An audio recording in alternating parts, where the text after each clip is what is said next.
என்ன போடுறோம்ப்பா? உப்பு கூட வெங்காயம் சீக்கிரம் வேகும். ஓகே. நம்ம இப்போ சமைக்க போகிற கறி மட்டன் மதுரை மட்டன் எண்ணெய் சுக்கா. இது பக்கத்தில் ஏதோ ஒன்று இருக்குது. இது வந்து மட்டனை வந்து மேரினேட் பண்ணி வச்சுருக்கேன். என்னென்ன இருக்குன்னா, முதல்ல உப்பு மஞ்சத்தூள் போட்டு கிளவி எடுத்து வச்சுட்டேன். ஓகே.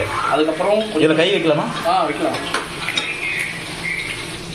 இதில் என்னென்ன போட்டிருக்குன்னா, மஞ்சத்தூள், இஞ்சி பூண்டு விழுது, அரைச்சி விட்டது, மிளகாத்தூள், காஷ்மீரி மிளகாத்தூள், கலருக்காக காஷ்மீரி மிளகாத்தூள் போட்டிருக்கேன். ஓகே.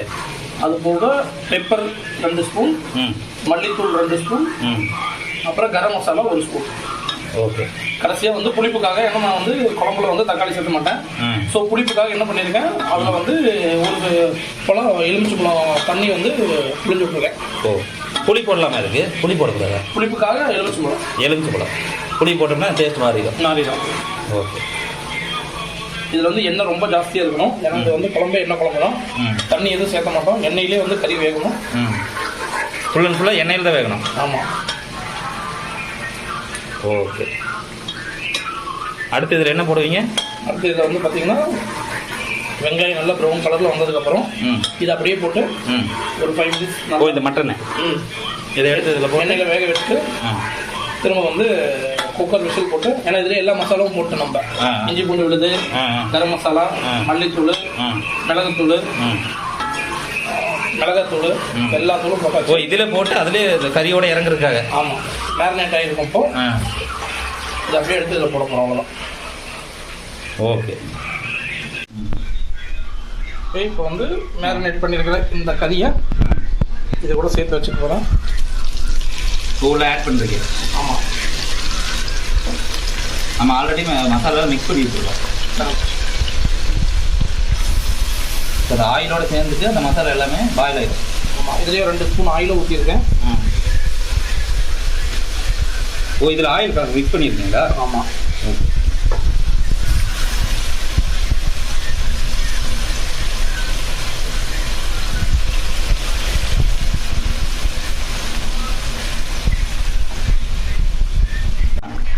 ஸோ நான் என்ன பண்ணுறேன், அந்த மசாலா ஃபுல்லாக கிடைக்கணுங்கிறதுக்காக அந்த கறியை மேரினேட் பண்ணி வச்சுருந்தோம். அந்த போசிலுக்கு ஒரு 1/4 டம்ளர் சும்மா அந்த மசாலாக்காக தண்ணி மட்டும் தண்ணி இதில் சேர்க்குறேன்.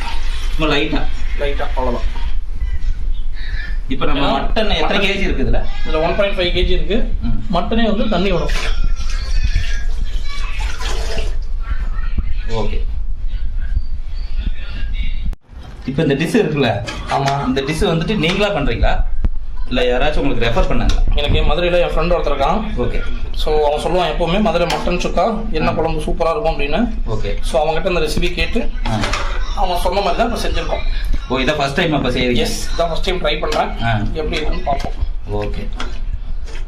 இப்போ அடுத்து என்ன பண்ண போகிறீங்க? மட்டனுக்கு கூடுதல் சுவை வர்றதுக்காக நெய் கொஞ்சம் சேர்த்துறேன். ஓகே. 1.5 கிலோக்கு எவ்வளோ நெய் சேர்க்கலாம்? 50 கிராம் சேர்த்துலாம், நல்லாயிருக்கும்.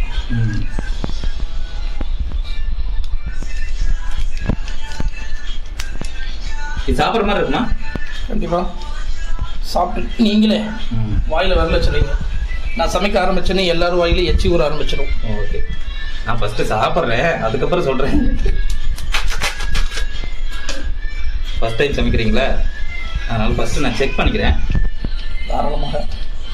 யாரும் நீங்கள் ட்ரை பண்ண வேணாம் வீட்டில். ஃபஸ்ட்டு நான் செக் பண்ணிட்டு சொல்கிறேன், அதுக்கப்புறம் ட்ரை பண்ணுறேன். இது ஆல்ரெடி வீட்டில் ட்ரை பண்ணது தான். ரொம்ப கான்ஃபிடென்ட்டாக ட்ரை பண்ணுறேன். பட் மட்டனை பொறுத்த வரைக்கும் எப்பவுமே அதில் ஒரு நேச்சுரலாகவே ஒரு டேஸ்ட் இருக்கும். ஸோ எல்லாருமே வந்து நார்மலாக சிக்கன் தான் சீக்கிரம் பண்ணலாம்னு நினைப்பாங்க. ஓகே. மட்டன் ஒரு பெனிஃபிட் என்னன்னு பார்த்தீங்கன்னா, மட்டனில் நேச்சுரலாகவே ஒரு டேஸ்ட் இருக்கும். ஸோ அந்த டேஸ்ட் இன்னும் நல்லாயிருக்கும். ஸோ அதனால் நீங்கள் வெறும் உப்பு மிளகாத்தூள் போட்டு மட்டனை வேக இதில் வந்து சின்ன வெங்காயம் யூஸ் பண்ணுறீங்களா பெரிய வெங்காயம்? சின்ன வெங்காயம் தான் என்றைக்குமே வந்து மட்டன் கறிக்கு நல்லாயிருக்கும். சுக்காவுக்கு பொறுத்த வரைக்கும் எனி சுக்கா, சிக்கன் சுக்கா பண்ணால் கூட சின்ன வெங்காயம் தான் அதிக டேஸ்ட் கொடுக்கும். தக்காளி இதை யூஸ் பண்ணுறீங்களா? தக்காளிக்கு பதிலாக தான் நான் இப்போ எலுமிச்சம்பழம் போட்டிருக்கேன். ஓ, அதுக்கு தான் லெமன்? ஆமாம், புளிப்பு சுவை. Okay okay okay. சாப்பிட்ற மாதிரி இருக்குன்னு நினைக்கிறேன். கண்டிப்பாக. கலர் பார்த்தீங்கன்னா அப்டேசிங்காக இருக்குது. எனக்கே கொஞ்சம் எச்சி தான் ஊறுது. நல்லா இருக்க மாதிரி தான் இருக்குது. இன்னும் பாயிலாகவே இல்லை. ஆனால் அதை இதில் கலர் பார்க்கும்போதே நம்மளுக்கு ஒன்று தோணுது. ஓகே, டேஸ்ட் பண்ணிக்கலாம். இப்போ கொதி வந்துருச்சு. வெண்ணெய் வந்துருச்சு, கொதி வந்துருச்சு. ஸோ அதனால் நம்ம இப்போ என்ன பண்ணுறோம், இந்த மட்டனை வந்து மூடி வச்சு வேகிறதுக்காக ஒரு 5 விசில்ஸ், 5 விசில் வச்சா வெந்துடும். என்ன போட முடியல குக்கரு மூடி, கைப்படி இல்லை, அதனால கொஞ்சம் சரி பரவாயில்ல. பேச்சுலர் ரூம் அப்படி தானே இருக்கும். குக்கர் மூடி போட்டோம். ஓகே, இது மேலே ஒரு விசில் போட்டு 5 விசில் சைமல்டேனியஸாக என்ன பண்ணுறோம், இதில் சாப்பாடு 4 டம்ளர் போட்டுருக்கோம். ஓகே, 4 டம்ளர் அரிசிக்கு 4 டம்ளர், மொத்தம் 8 டம்ளர். 8 டம்ளர் தண்ணி ஊற்றிருக்கு. சாடு பற்ற வைங்க. இது ஒரு 5 விசில் விட போகிறோம், இது ஒரு 4 விசில் விட போகிறோம். 4 விசில். ஓகே, 1 ஹவரில் bachelor room food ready. Because இதுதான் பேச்சுலர் ரூமில் பண்ண முடியும். மட்டும் மிக்ஸி மற்ற ஐட்டம்லாம் இல்லை. விசில காணும். பேச்சுலர் ரூமில் நார்மலாகவே இப்படி தான் பாருங்க. ஐயோ, விசில் நான் தான் அடிக்கணும். ஏன்னா வச்சுட்டு அடிச்சுக்கலாம். மேலே பாருங்க, அந்த பக்கம் ஒரு விசில் போட்டாச்சு. இன்னொரு விசில், இன்னொரு விசில். அதான் இந்த விசில். இன்னொன்று இருக்கு, அதான் இந்த விசில். அப்படியா? அந்த மேலே அந்த பிளாக் கலர் கேப் அடுப்பு பற்ற வச்சாச்சு. ஒரு விசில் வந்துருச்சு.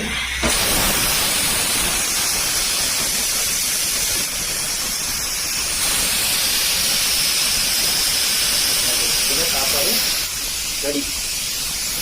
1 ஹவரில் இப்போ 2 ரெடி ஆயிடும். மொத்தமே சாப்பாடு 2.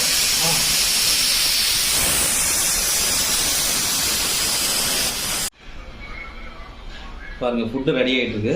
ஆனால் பேச்சுலர் ரூம் கிச்சன் எப்படி இருக்குன்னு நீங்கள் பார்த்தது இல்லை யாரும். இங்கே பாருங்க, இது மசாலா. இங்கே எல்லா மசாலா ஐட்டமும் இருக்கும். இங்கேயும் எல்லாமே இருக்கும்.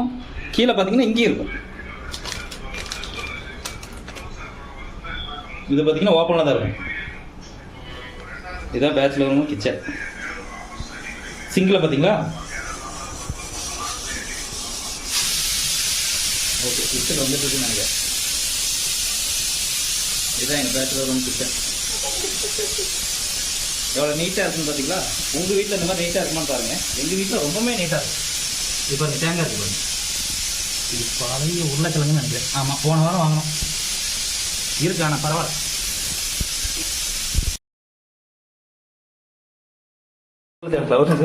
விசில் போடுங்க.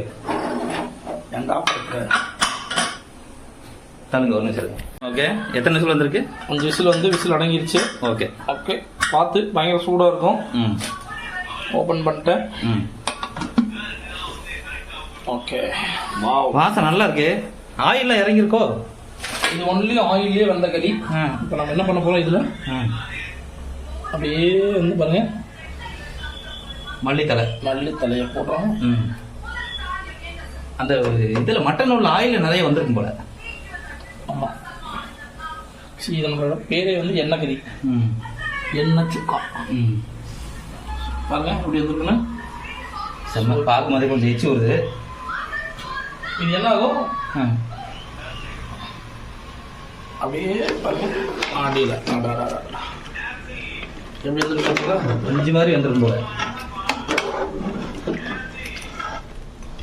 ஒரு பீஸ் கையில் எடுங்க. எனக்கு செக் பண்ணும்ல, நீங்கள் போய் பேசுனீங்கன்னா. ஆஹா, சுடுது, ரொம்ப சூடாக இருக்கு. கை சுட்டுருச்சுங்களா? ஆமாம். சரி பரவாயில்ல, ஒரு பீஸ் எடுத்து காமிங்க. அப்புறம் எப்படி தெரியும் நீங்கள் ஏமாத்துறீங்கன்னு சொல்லிடுறீங்க. பூ மாதிரி வந்திருக்கு. இப்போ சொல்லுங்க. எண்ணெயிலே வந்த கறி நல்லா இருக்குது கறி. ஸோ சூப்பராக வந்திருக்கு. அங்கே பாருங்க, பஞ்சு போல வந்துருக்கு. சுட்டுருச்சா கை? சரி, ஓகே, அருமையாக வந்திருக்கு. ஃபஸ்ட்டு நான் சாப்பிட்டு டேஸ்ட் எப்படி இருக்குன்னு சொல்கிறேன். எல்லோரும் சாப்பிட போகிறோம் பேச்சுலர் ரூமில். சாப்பிட்ற வழியாக உங்களுக்கு சப்பாத்தி, பரோட்டா, சாதம் எல்லாத்துக்கும் பிரச்சனை சாப்பிடலாம். ஓகே, சாப்பிடுங்க. ஃபஸ்ட் நல்லா இருக்குன்னு பார்க்குறோம். Bachelor room. ஒரு நிமிஷம். ஓகே, குழம்பு எப்படி இருக்குது ஃபஸ்ட்டு நீங்கள் தான் செக் பண்ணுறீங்க. ஏன்னா சமைச்சாலும் தானே ஃபஸ்ட்டு சாப்பிட்ணும். பார்த்தீங்கன்னா கறி ஒரு பீஸு,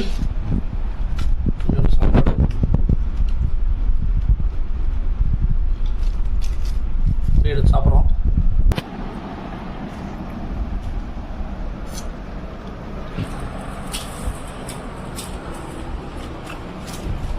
அவ்வளோதான், 4 பேர் சாப்பிட்றோம். என்னங்க